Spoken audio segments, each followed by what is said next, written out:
In a wave of unrest that seems to grow larger with each passing week, thousands of Israelis have again taken to the streets of Tel Aviv.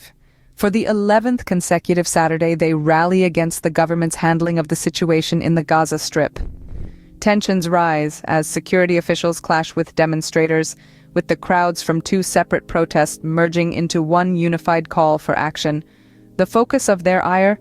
None other than Benjamin Netanyahu, the man they accuse of standing as the single obstacle between them and the safe return of hostages held in Gaza. They pledged to pursue all legal avenues to depose him from power, and in his place install a leader capable of navigating this delicate situation and bringing their loved ones home. But the outcry isn't limited to Israeli soil. Across the sea in London, protesters echo the same message, demanding an end to the war in Gaza. They hold placards high, calling on UK Prime Minister Rishi Sunak to cease any further aid to Israel. As the protests continue, so do the negotiations. Israel and Hamas are slated to resume their talks in Egypt today. The warring sides, under the mediation of Qatar and Egypt, are in the process of stepping up negotiations. Netanyahu's office has confirmed that he has authorized the Israeli negotiating team to meet with mediators in both Egypt and Doha. The talks are expected to focus on a 6-week suspension of Israel's offensive in return for the proposed release of 40 of the 130 hostages still held by Hamas.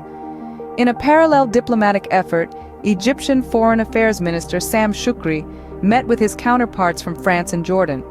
The situation in Gaza took center stage at these talks, with the Jordanian foreign minister stating that the famine in Gaza could be alleviated if Israel would open the land crossings for aid to enter. But as these discussions unfold, the U.S. has authorized the transfer of billions of dollars worth of bombs and fighter jets to Israel. This move has drawn criticism from progressive Democratic senators who question President Joe Biden's decision to arm Israel, even as Washington publicly expresses concerns about an anticipated Israeli military offensive in Rafah. Meanwhile, Israel continues to strike targets in the Gaza Strip. The military reports that terrorists transporting weapons were eliminated in the central Gaza Strip, and that they are continuing precise operational activity in the area of the Al-Lifa hospital.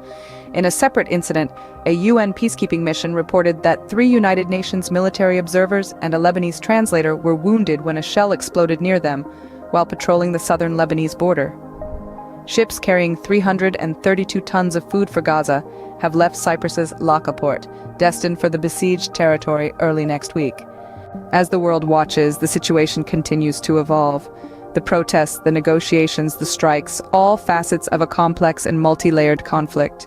In the heart of it all, the people crying out for change, for peace, for the safe return of their loved ones. The question remains, how will the world respond?